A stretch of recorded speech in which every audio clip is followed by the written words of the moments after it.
Приветствую вас в студии на открытом воздухе. В эфире программа Ice News и я, ее ведущая Сарглана Неустроева. Сегодня в эфире. В Кобяйском районе продолжаются заборы проб снега.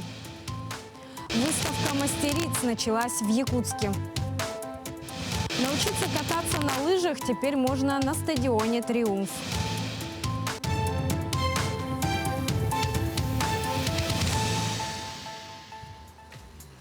Продолжается сбор отделяющихся фрагментов ракеты-носителя, упавших в Кобяйском районе. Рабочей группе удалось пешком добраться до труднодоступного места падения, сообщает пресс-служба Минэкологии региона. С места посадки вертолета группа шла пешком 1 час и 15 минут. Под каждым фрагментом из 5 точек отобраны объединенные пробы снега и почвы. При визуальном осмотре разлива жидкости не обнаружено. Радиационный фон в мониторинговых точках и на месте обнаружения фрагментов находится на уровне ниже среднереспубликанских значений, говорится в сообщении. Температура на улице становится все выше, скоро снег начнет таять в полную силу. Чтобы не было много луж на детской площадке реабилитационного центра для детей, здесь традиционно несут снежную вахту работники одной из организаций. Подробности далее. По-настоящему доброй стала традиция уборки снега на территории реабилитационного центра для ребятишек. С 2016 года организация «Газпром Трансгаз Томск» взяла на себя эту заботу. С тех пор проблем с уборкой и вывозом в центре не знали. Мы очень рады ежегодно встречать ребят таких крупных, таких сильных, которые помогают нам, нашим деткам, очищать детскую площадку от снега. В этом году снега очень много. На протяжении уже 5 лет, наверное, мы в 2015 году сюда переехали. Ежегодно весной встречаем помощников наших, которые нам так помогают здорово освобождаться от снега. Ребята выезжают с удовольствием, делится заместитель председателя Совета молодежи организации. Дел на час, тепло, и нам польза, и ребятишкам на радость.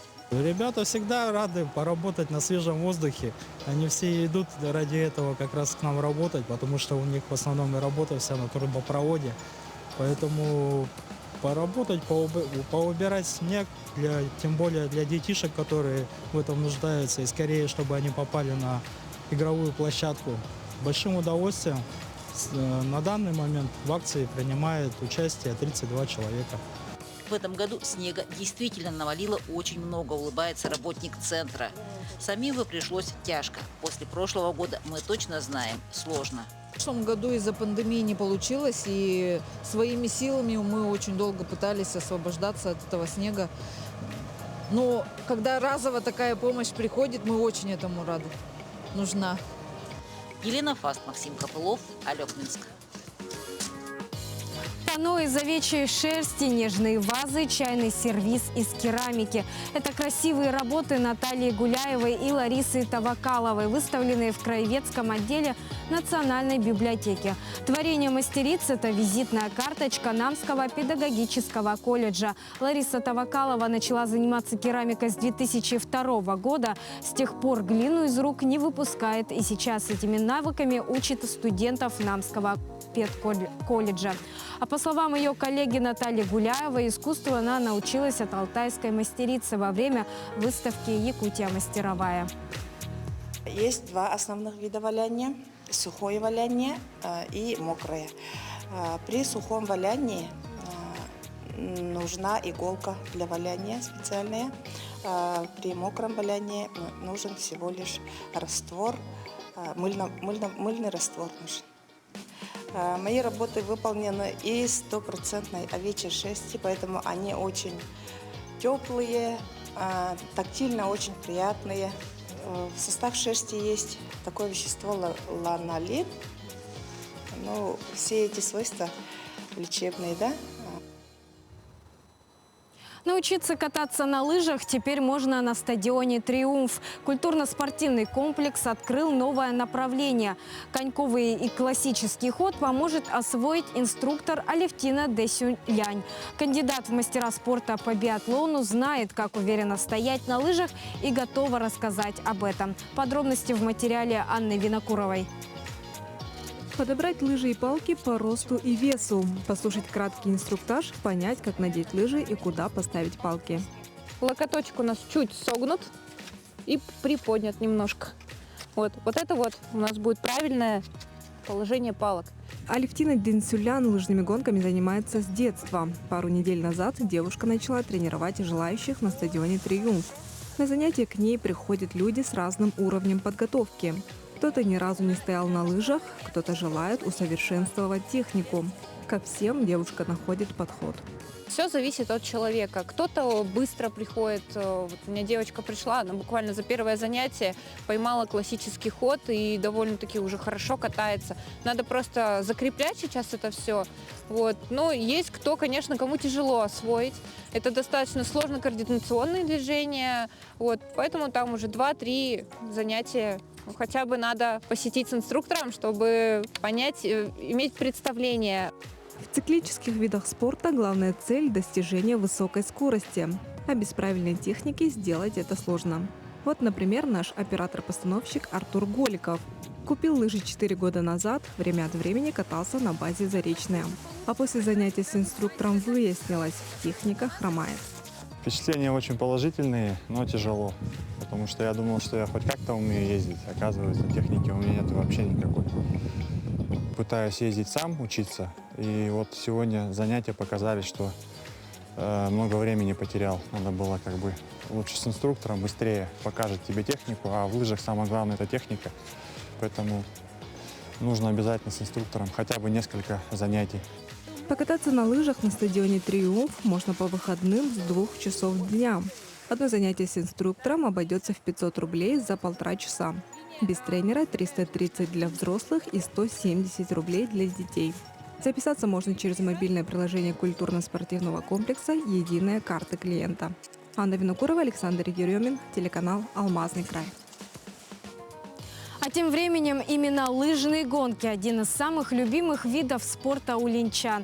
Сегодня в секцию набирают детей с 5 лет. Именно лыжники приносят много побед в копилку Ленского района. С ними встретилась Анна Кожевникова.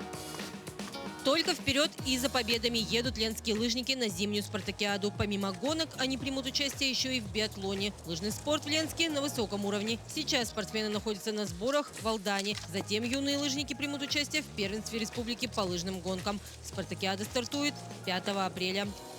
Там у нас примут участие сильнейшие наши лыжники.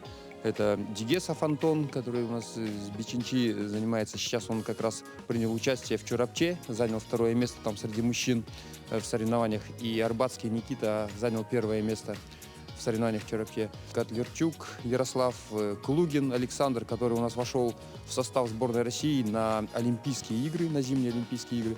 И я надеюсь, что он пройдет все отборы, и мы увидим нашего спортсмена на зимней Олимпиаде. Ну а пока именитые лыжники Ленского района завоевывают медали, подрастает достойная смена. Александр Баранов пробовал себя в разных видах спорта, но именно лыжные гонки стали для него любимым занятием. Он развивает сильное дыхание, дышать хорошо, развивает организм, чтобы он был крепче. И ты намного больше поглощаешь свежего воздуха. Я занял в этом году 3 первых места и еще там 1/3 место в Бичинче. Юные лыжники с азартом стартуют и не выдыхаются до финиша. После усердных тренировок они еще спешат покататься на сноутюбингах. Заниматься я начала в этом году, потому что моя мама тоже лыжами занимается. Мы поехали на лыжи, она меня спросила, хочу я заниматься на лыжах. Я сказала да. Вот, я начала. А для большей популяризации этого вида спорта в районе делается все. К примеру, сейчас планируется строительство лыжероллерной трассы в рамках реконструкции лыжной базы. Глядя на маленьких спортсменов, возникает желание тоже встать на лыжи. И, кстати, любой спортинвентарь в Ленске абсолютно бесплатный. Каждый желающий может приехать на лыжную базу со вторника в воскресенье с 10 до 6 и покататься в свое удовольствие. Анна Кожевникова, Виталий Андреев, Ленск. О прогнозе погоды на ближайшие сутки. Сегодня в Якутске небольшой снег, ветер западный 2,7 метров в секунду. Днем порывы до 7-12 метров в секунду. Температура воздуха составит -2, -4 градуса. На юго-западе, юге и северо-востоке республики также предвещают осадки. Температура воздуха ночью -21, -26, при снеге -12, -17.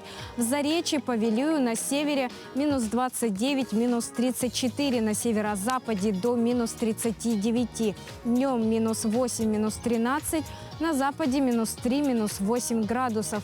На севере -18, -23. На юге и юго-западе -3, +2 градусов. Это были все новости к этому часу. Я с вами прощаюсь. До встречи.